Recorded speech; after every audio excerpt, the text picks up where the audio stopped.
In today's video, I'm going to teach you insert video title here. If you're unsure whether someone has blocked you on Instagram, there are a few reliable signs you can look for, and I'll walk you through each one so you can check with confidence. Start by using Instagram's search bar. Type in the person's username exactly as you remember it. If their profile doesn't appear for you, but it does show up when you search from another account or a friend's device, that's a strong sign you've been blocked. Keep in mind that people sometimes change their usernames or deactivate their accounts, so this isn't conclusive on its own. That's why it's best to combine this with the next checks.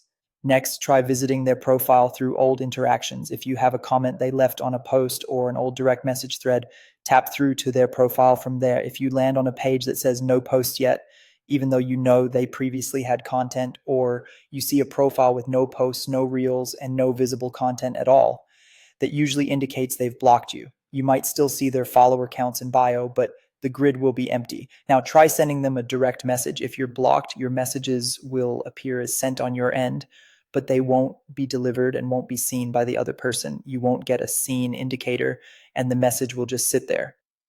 On its own, this could also mean they've turned off notifications or haven't opened Instagram, but paired with the other signs, it points to a block. Another quick check is to try tagging them. Type the @ symbol followed by their username in a comment or a story. If Instagram won't let you tag them or their username doesn't appear in autocomplete when it normally would, that can indicate you've been blocked. Just remember, if they recently changed their username, autocomplete may not match what you're typing. Finally, try entering their profile URL in a browser using instagram.com/their username. If you see a message saying, sorry, this page isn't available, that could mean they blocked you, but it could also mean the account was deactivated or deleted. Use the other methods to confirm which is more likely. The key is to look for a pattern. One sign alone can be explained away, but several together usually tell you what's going on. And that's it. If you found this tutorial helpful, don't forget to like this video and subscribe to my channel for more Instagram tips and tutorials.